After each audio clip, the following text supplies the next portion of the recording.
ቅዱስ ባስልዮስ እንዳለው አኮ እግዚአብሔር ዘወሃበነ ዘንተ ልሳነ ከመ ንጽርፍ ቦቱ አላ ከመ ንሰብሖ ለእግዚአብሔር። ይህንን አንደበታችንን የሰጠን እግዚአብሔርን ልናመሰግንበት፣ ስሙን ልንቀድስበት፣ ነገር እግዚአብሔርን ልንነጋገርበት እንጂ እግዚአብሔር የማይወደውን ነገር ልንናገርበት ዘበአርአያ ዚአሁ ተፈጥረ ባሪያውና በምሳሌው የተፈጠረ የሰው ልጅ ክፉ ንግግር ልንነግርበት ወይ ልናገርበት አልፈጠረልንም። እንዲህ ነው የሚል ሲጀምረው እስመ ከመ ዘይነግድ ብእሲ እንዲህ አድርጎ ገንዘቡን ሰጥቷቸው እንደሚሄድ ሰው እንዲሁ ይሆናል ይላል። ዝም ብሎ የሚቀር አይደለም፣ እንዲሁ የሚሆን የሚፈጸም ሌላ ምስጢር ያለው ሌላ ትርጓሜ ያለው እንደሆነ ይነግረናል። ስለዚህ አሁን ሰጪው እግዚአብሔር አምላካችን ነው። ባለጸጋ የተባለው ሰጪው እግዚአብሔር አምላካችን ነው። ተቀባዮች የተባለው እኔና እናንተ ነን። እያንዳንዱ የሰው ዘር ፍጡራን በሙሉ የተሰጠ ተቀባዮች ነን። ስጦታው ግን ቅዱስ ጳውሎስ በዚህ በአንደኛ ቆሮንቶስ ምዕራፍ 12 ቁጥር 4 ላይ እንዲህ ይላል፣ እንዘ አሐዱ መንፈስ ብዙ መክፈልታተ ሱታፌ፣ መንፈስ ቅዱስ አንድ ሲሆን ጸጋ ግን ልዩ ልዩ ነው። ለእያንዳንዱ የሚሰጠው ጸጋ እጅግ ልዩ ልዩ ነው። ምክንያቱም ወአልቦ ሁልቁ ለጥበቢሁ፣ ለእግዚአብሔር ለጥበቡ ስፍር ቁጥር የለውምና ብሎ ዳዊት ተናግሯል። አብይ እግዚአብሔር ወአብይ ኃይሉ ወአልቦ ሁልቁ ለጥበቢሁ። እግዚአብሔር ገናና አምላክ ነው፣ ኃይሉም ታላቅ ነው፣ ለጸጋውም ስፍር ቁጥር የለው። ከዚህ የተነሳ ታዲያ ነፍስን ማኅበ አልቦ አምጥቶ ስጋን ባሪያውና በምሳሌው ቀርጾ ከምድር አፈር አበጅቶ አዋሂዶናል። እንዲህ ሲያደርግ ምድራውያንና ሰማያውያን ሆነን በሁለት ዓለም ኖረን በሁለቱ ዓለም እግዚአብሔርን አገልግለን መንግስቱን እንድንወርስ ነው። ስለዚህ ሁለቱ መክሊቶች ሲባል ደግሞ ነፍስና ስጋ፣ አንድ መክሊት ሲባል ደግሞ ሰውነት፣ ትስብእት ማለት ሰውነት። ይህን ዓለም ሰማይን ከነግሱ ምድርን ከነልብሱ በእኛ ጥበብና ኃይል ያመጣ ነው እንዳይደለ ታውቃላችሁ።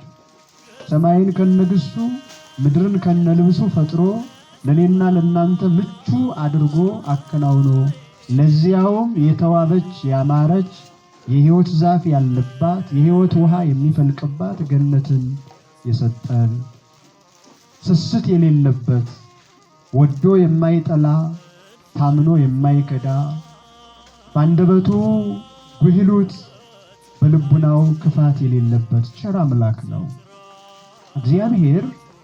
ለእያንዳንዱ ፍጡር ከመላእክት ጀምሮ ጸጋን ሰጥቷል። ጸጋ ማለት ስጦታ ነው። ምን አይነት ስጦታ ተሰጠን? ምናልባት ይሄ በአንድምታ ትርጓሜያችን በሰፊው ታትቷል። ለእያንዳንዱ 5 መክሊት የተሰጠው የተባለ ምንድነው? 2 መክሊት የተባለው ምንድነው? 1 መክሊት የተባለው ምንድነው? እንደው የትርጓሜውን ዝም ብዬ ላስዳስሳችሁ። ባለ 5 መክሊት ሲል የመጀመሪያው ለስነ ፍጥረት ይሰጣል። በስነ ፍጥረት እግዚአብሔር አምላካችን ስጠን ሳንለው 5ቱን ሕዋሳተ አፍአና 5ቱን ሕዋሳተ ውስጥ ሰጥቶናል። ወይም የስሜት አካላት የምንላቸው እንግዲህ 6ም ያደርሳሉ። 5 ተብሎ በትርጓሜው ተቀምጧል።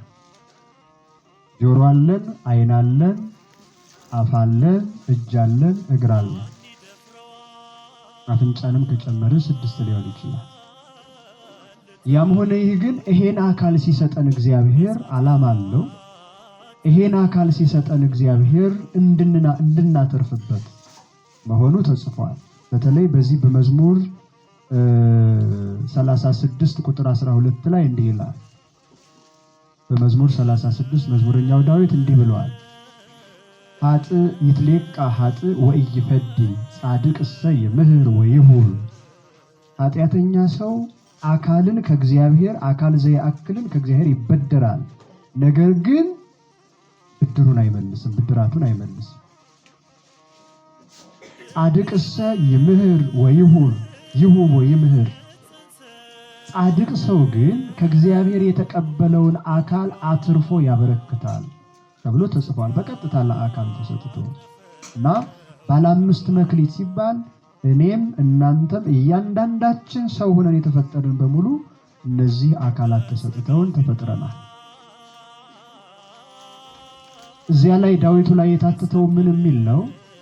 ቅዱስ ባስልዮስ ዘቂሳርያ በተለይ መዝሙረ ዳዊትን በተረጎመበት እግዚአብሔር ጆሮን የሰጠን መልካሙን እንድንሰማበት፣ እግዚአብሔር ዓይንን የሰጠን መልካሙን እንድናይበት፣ እግዚአብሔር አፍን የሰጠን መልካሙን የእግዚአብሔርን ነገር እንድንናገርበት፣ እግዚአብሔር እጅን የሰጠን ሰርተን መጽውተን እንድንኖርበት፣ እግዚአብሔር እግርን የሰጠን ወደ ቤተ እግዚአብሔር እንድንገሰግስበት እንደሆነ ይተረጉማል። ለደረሰን ለድንግል ማርያም ልጅ ለኢየሱስ ክርስቶስ ክብር ምስጋና ይድረሰው።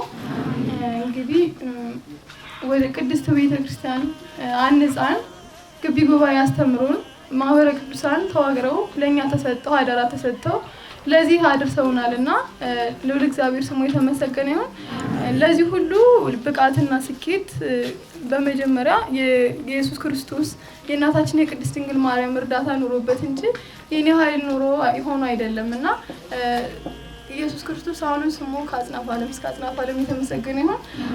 ከዛ በተጨማሪ ለማመሰገን የምወደው በግቢ ጉባኤ እንድንማር በመንፈሳዊም በዓለማዊም የተሳለ ሰይፍ እንድንሆን ማህበረ ቅዱሳን ግቢ ጉባኤ እንድንማር እነሱንም እግዚአብሔር አምላክ ይጠብቅልን።